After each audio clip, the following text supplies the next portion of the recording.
बिस्मिल्लाहिर्रहमानिर्रहीम, अस्सलाम वालेकुम। आप देख रहे हैं मुझे मेरे यूट्यूब चैनल पर और मैं मुज़म्मिल अवान हूँ। इमरान खान साहब के बारे में सिर्फ इतनी बात करनी है कि मकाफ़ाते अमल अटल है।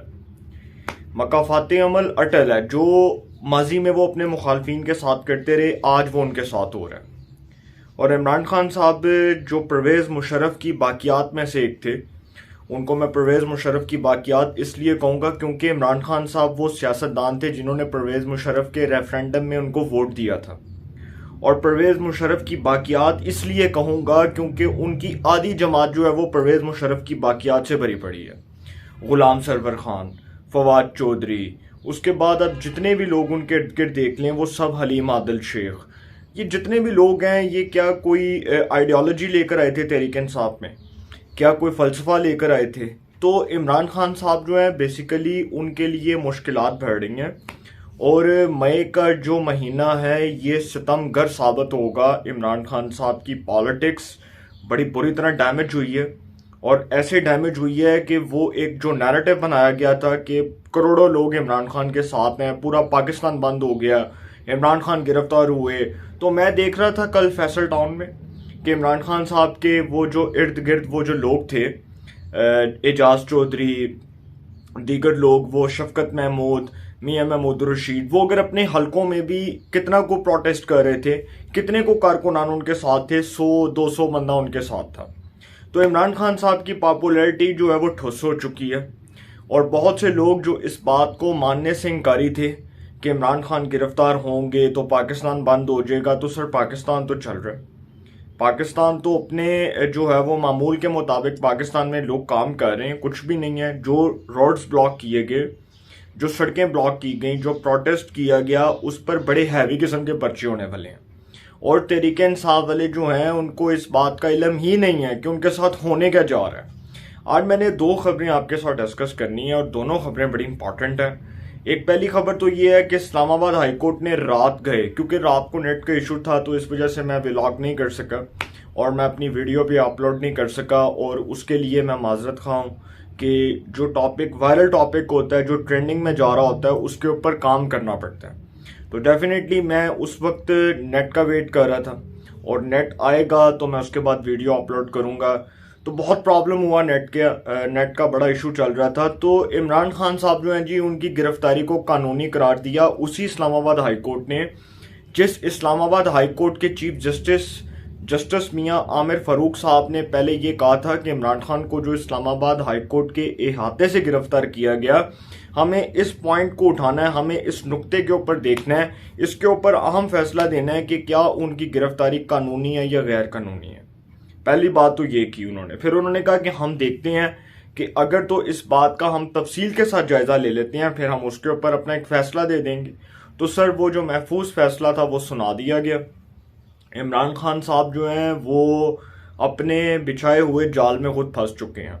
आप मुझसे अगर सच पूछें तो वो जो अपने मुखालफिन के खिलाफ इस पूरे नैब के प्रोसेस को इस्तेमाल करते रहे, नैब को एक पॉलिटिकल विक्टिमाइजेशन का टूल बनाकर इस्तेमाल करते रहे, आज उनके इर्द गिर्द जो लोग हैं, जो उनको गलत मशवरे देने वाले लोग हैं, उन्होंने इमरान खान साहब को यहाँ तक पहुँचाया।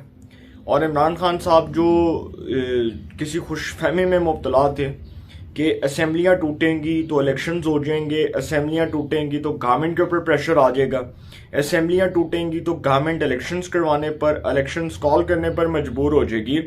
तो हालात तो आपके सामने हैं। हुकूमत तो अपने जो है वो मामलात के मुताबिक चल रही है। हुकूमत के तो मामलात टस से मस भी नहीं हुए और हुकूमत को तो कोई प्रॉब्लम नहीं है। लेकिन इमरान खान साहब की पॉलिटिक्स बड़ी बुरी तरह डैमेज हुई है। और वो डैमेज इस तरह से हुई है कि जितने भी नैरेटिव्स उन्होंने बनाए, उन सब नैरेटिव्स में, उन सब बयानियों में उनको नाकामी हुई, उनको शिकस्त हुई, उनको शिकस्त का मुंह देखना पड़ा। इमरान खान साहब का सबसे बड़ा प्रॉब्लम ये था कि वो ये समझ कर बैठे हुए थे कि उनको पाकिस्तान की कोई अदालत हाथ नहीं लगा सकती, उनको कोई शख्स गिरफ्तार नहीं कर सकता।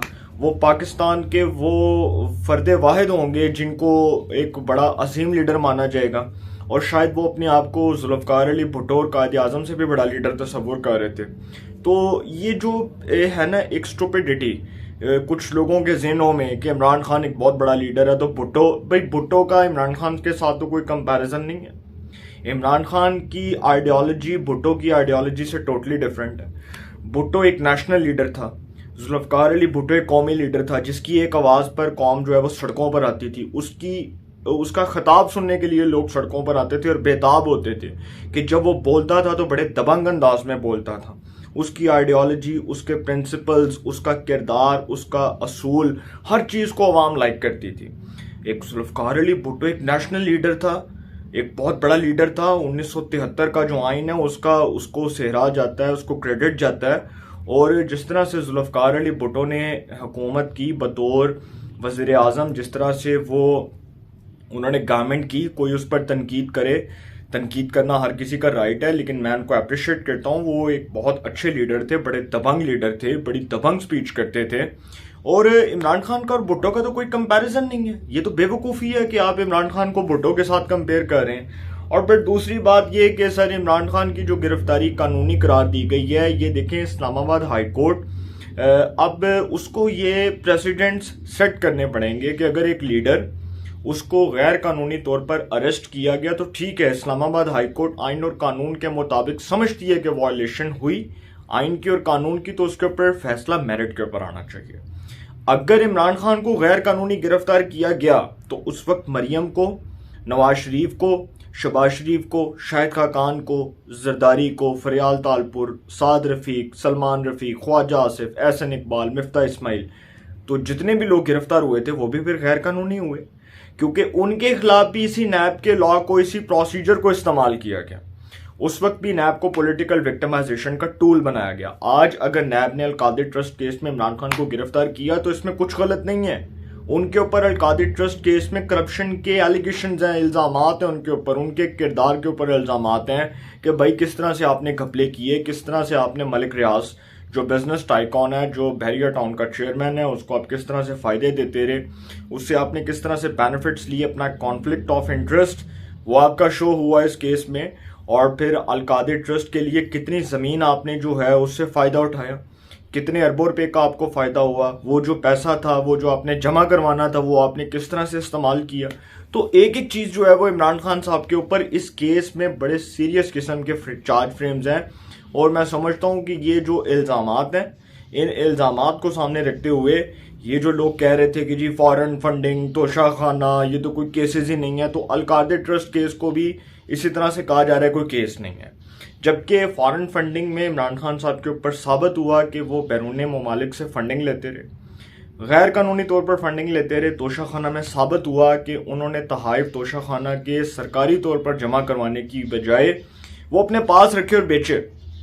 वो जो उमर फारूक था, जो खरीदार था, जिसको बेचे तो हाइफ कितने के बेचे, और वो जो लाहौर का एक ज्वेलर था, जो ज्वेलरी की मार्केट थी, उसके बारे में भी कहानियां आई, वो सारी उमर फारूक ने बताई। इसी तरह इस केस में इमरान खान साहब के ऊपर जो चार्जेस हैं, जो इल्ज़ामात हैं, वो बड़े संगीन हैं। तो इमरान खान साहब अपने बिछाए हुए जाल में खुद फंस चुके हैं। दूसरी खबर मैं आपको ये देता चलूँ कि रावलपिंडी में जो हेडक्वार्टर्स के ऊपर, जो फौजी हेडक्वार्टर्स के ऊपर हमला हुआ, और जिस तरह से लाहौर के अंदर सुनने में आया कि एक ब्रिगेडियर साहब जो है उनके हाउस पर, उनके घर पर हमला किया गया, लाहौर में एक कोर कमांडर साहब हैं जी, उनके घर पर हमला हुआ और रावलपिंडी में हेडक्वार्टर्स पर हुआ। तो पीटीआई अपना माइंडसेट दिखा रही है। ये जो इदारों के खिलाफ ट्रोलिंग्स हो रही थी, ये जो इदारों के खिलाफ हैशटैग्स बनाए जा रहे थे, ये जो इदारों के खिलाफ मुनज़्ज़म कैंपेन का हिस्सा बनाया जा रहा था, इसमें पीटीआई का रोल था। अब तो ये कौम को बात बड़े अच्छे और बड़े दबंग अल्फाज में समझ आ गई होगी कि जो DGISPR मेजर अहमद शरीफ चौधरी साहब ने प्रेस कॉन्फ्रेंस की थी, और वो प्रेस कॉन्फ्रेंस इस मामले से रिलेटेड थी कि इमरान खान साहब ने जो इल्ज़ामात लगाए मेजर जनरल फैसल नसीर के ऊपर, और उन्होंने उनके ऊपर जो इल्ज़ामात लगाए, जो चार्जेस लगाए, उसी के ऊपर रिस्पॉन्ड करते हुए मेजर जनरल अहमद शरीफ चौधरी साहब जो हैं, उन्होंने ये तमाम इल्ज़ामात को यकसर मुस्तरद किया बतौर DGISPR, बतौर अफवाज पाकिस्तान के तर्जुमान के, बतौर अफवाज पाकिस्तान के स्पोक्स पर्सन के। वो मीडिया में आए और मीडिया पर आकर उन्होंने प्रेस कॉन्फ्रेंस की और बताया कि इमरान खान के तमाम इल्ज़ामात झूठ का पलंदा है। ये जो पटारी थी इमरान खान साहब की झूठ की, जो एक एक करके वो इल्ज़ामात लगा रहे थे अफवाज पाकिस्तान के किरदार के ऊपर, उनकी शख्सियत के ऊपर, और जिस तरह से वो अफवाज पाकिस्तान को मिलाइन कर रहे थे सर, उससे एक दिन बाद इमरान खान साहब की गिरफ्तारी हो गई। और गिरफ्तारी जो हुई वो आइन और कानून के मुताबिक हुई कि शख्स के ऊपर इल्ज़ामात हैं, उसको साबित करना चाहिए कि जो उसके ऊपर इल्ज़ामात हैं वो गलत हैं। तो इमरान खान साहब सबूत नहीं दे सके, वो प्रूफ नहीं दे सके, तो वो गिरफ्तार हो गए। अब ये तो नहीं कहा जा सकता कि इमरान खान को गिरफ्तार पाकिस्तान की सिक्योरिटी इस्टेब्लिशमेंट ने कराया या बाहर से कोई इस किस्म के नमूने आए और उन्होंने आके पैगाम दिया और उन्होंने कहा कि जी इमरान खान को गिरफ्तार करवा दो। ये जो है ना, चुप का रोज़ा टूट चुका है कि इमरान खान को कोई हाथ नहीं लगा सकता, उसका कोई बाल नहीं उतार सकता, उसको कोई गिरफ्तार नहीं कर सकता, उसका कोई कुछ नहीं पढ़ सकता। तो सर सारा कुछ हो गया, वो गिरफ्तार भी हुए, उनके ऊपर इल्ज़ामात नहीं है। उन्होंने अपने आप को अब जो है वो आइन और कानून के मुताबिक अपने आप को जस्टिफाई करना और बताना अदालत को कि जो उनको अरेस्ट किया गया, जो उनको गिरफ्तार किया गया, वो आइनी और कानूनी तौर पर गलत है। लेकिन अगर वो ना साबित कर सके तो इट मीन्स कि उनके ऊपर जो इल्ज़ामात हैं वो हक़ाइक़ के मुताबिक हैं, हक़ाइक़ पर मबनी है। तो ये जो रावलपिंडी में जी फ़ौज के हेडक्वार्टर्स पर हमला हुआ, मैं वीडियोस देख रहा था, मुझे बड़ा अफसोस हुआ कि वो तहरीक इंसाफ जो अब तक कह रही थी कि ये जी अफवाज पाकिस्तान हमारी आर्मी है, ये हमारी इस्टेब्लिशमेंट है, हम इसको कदर की निगाह से देखते हैं, हम इसको इज़्ज़त की निगाह से देखते हैं, हम इसकी इज़्ज़त करते हैं, हम इस इदारे के लिए जान निछावर करने को, कुर्बान करने को तैयार हैं। तो वही PTI के कारकुनान जिन्होंने रावलपिंडी में फ़ौज के हेडक्वार्टर्स पर हमला किया और लाहौर के अंदर जो उन्होंने कोर कमांडर हाउस पर हमला किया, और जिस तरह से सर ये सारा कुछ हुआ, जो हेडक्वार्टर्स पर और कोर कमांडर के घर पर हमला हुआ, इसकी जितनी भी शदीद अल्फाज में मजम्मत की जाए कम है। और आइन और कानून के मुताबिक सज़ा तो मिलेगी।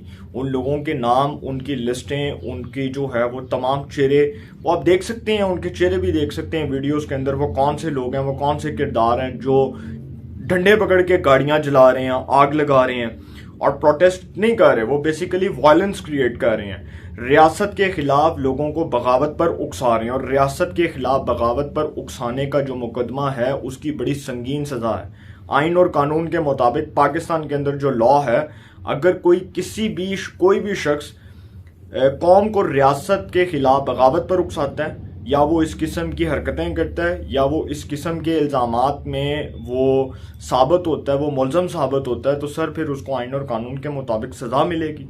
और जो आइन और कानून कहता है वही होगा। तो ये जो हुआ, इस पर मुझे बड़ा अफसोस हुआ, इस पर अफवाज पाकिस्तान रिएक्ट करेगी। मज़ीद ख़बरें, मज़ीद जो है वो चीज़ें आपके सामने आएंगी तो मैं इंशाल्लाह डिटेल से डिस्कस करूँगा। मेरा मकसद ये था कि मैं हक़ाइक़ कुछ आपके सामने रखूं। कुछ चीज़ें थी जो मैंने आपके साथ डिस्कस करनी थी और मैंने इससे मुतल्लिक जो है वो हक़ाइक़ आपके सामने रखे। अपनी राय का कमेंट्स में ज़रूर इज़हार कीजिएगा। इंशाल्लाह एक नए सेगमेंट के साथ फिर मुलाकात होगी। अपना बहुत ख्याल रखिएगा। अल्लाह ने के बाद।